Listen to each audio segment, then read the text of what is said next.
You know the feeling, right? You're at the gate, you see it on the board, a 30-minute delay. It feels like such a minor inconvenience, just part of the deal when you travel. But what if I told you that small delay, that tiny little hiccup, is actually a warning sign, a symptom of a system that's teetering right on the edge of total collapse? Today, we're going to unpack exactly how one small slip can cause an entire national meltdown. So really, how much damage can a 30-minute delay actually cause? I mean, we all hear about them, we complain about them, but have you ever stopped to think about what's really happening behind the scenes? It's so much more than just 30 minutes of you sitting in an uncomfortable airport chair. In a system as complex as aviation, it's not a delay, it's a shockwave. Okay, get this. That one single delay, it doesn't just mess with your plane. Nope. It immediately slams into at least 14 other interdependent systems, all at the same time. We're talking about the gate you're supposed to be at, the schedules for the entire flight crew, where your luggage is going, what air traffic control is doing. The list just goes on and on. It's not just a time problem, you see. It's what we call a multi-node system shock. It hits everything, everywhere, all at once. And here's where you can really see that ripple effect in action, the immediate chaos it creates. Right away, step one, there's a scramble for gates and aircraft because the one your plane needed is still occupied. Then, step two, a clock starts ticking, a really important one.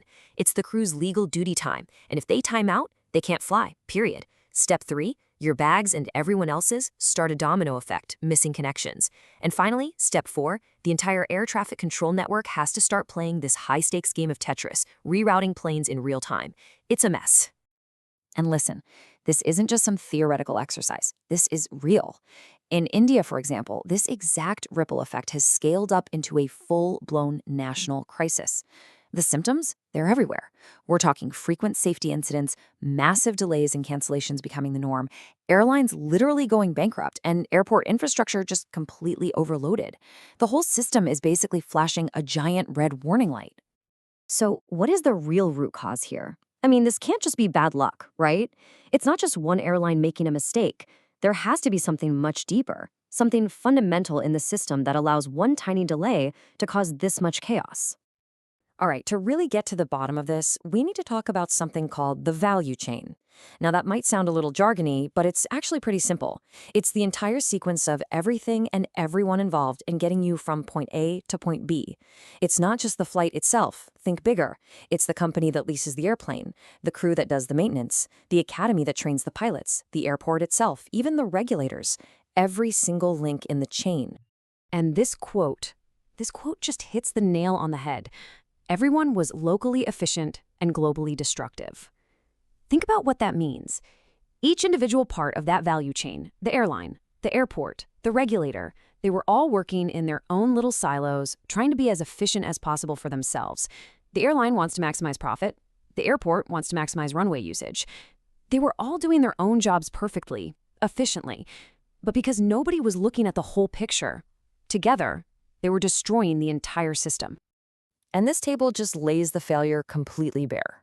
The whole thing was built on a broken operating model. Look at the difference between what should exist and what actually exists.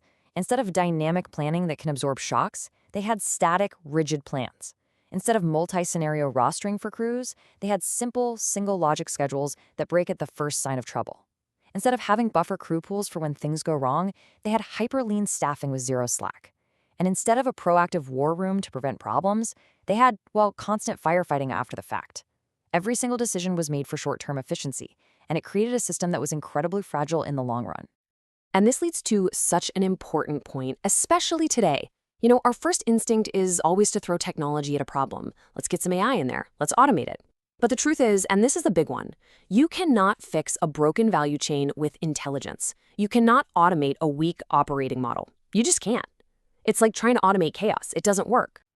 Yeah, that instinct to apply AI first, it's exactly the wrong move. In fact, it's not just wrong, it's dangerous. Think about it. It's like trying to put a beautiful, high-tech roof on a house that has no foundation. What's going to happen? The AI will just learn the broken rules of the broken system. It'll get really good at optimizing the chaos. It will find the most efficient way to cancel your flight. It doesn't fix the problem, it just accelerates the failure. So what's the right way to do this? Well, there's a very specific order, a correct transformation stack. You have to do it in steps. Step 1. You have to map out that entire value chain we talked about. See everything. Step 2, then you design a new resilient operating model. Step 3 and 4 are about mapping these other layers and dependencies we're about to get into. And then, and only then, as step 5, can you bring in the intelligence layer, the AI, the simulations. You have to build the foundation before you even think about the roof. Okay, now we're going to add another fascinating concept into the mix, the overlay layer. So what's that? Think of these as invisible forces that cut across the entire system and can completely change how it behaves, especially under pressure. We're talking about things like a new government regulation, the very real limits of human fatigue, intense cost pressures, or the risk to an airline's reputation. These aren't little things you can isolate. They're massive pressures that can make the whole system buckle at once.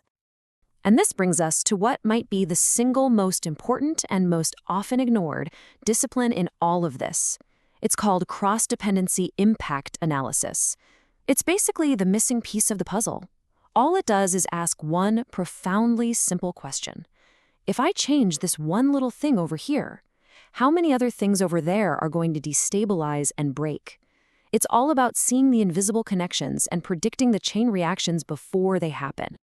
And here is a perfect, real-world example of what happens when you don't do this. A single regulatory change, a new rule about pilot flight and duty times, was introduced. It was well-intentioned, of course, but because no one did that cross-dependency analysis, they unleashed an absolute cascade of failure. Pilot availability went down. That made creating rosters impossible.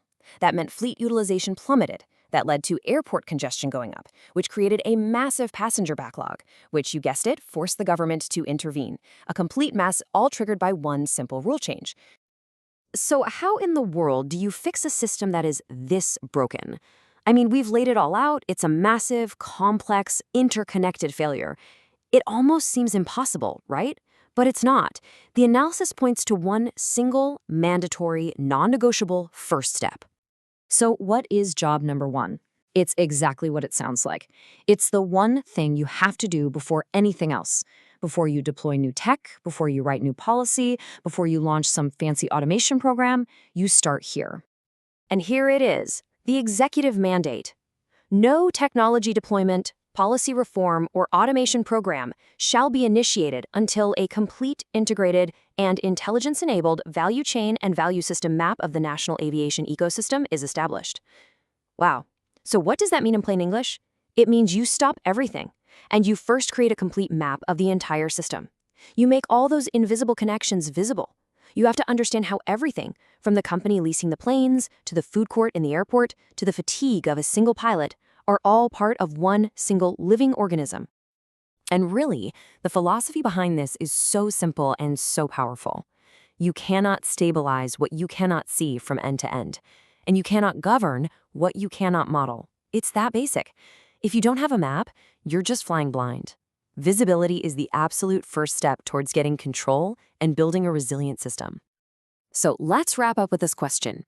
The aviation industry has its 30-minute delay.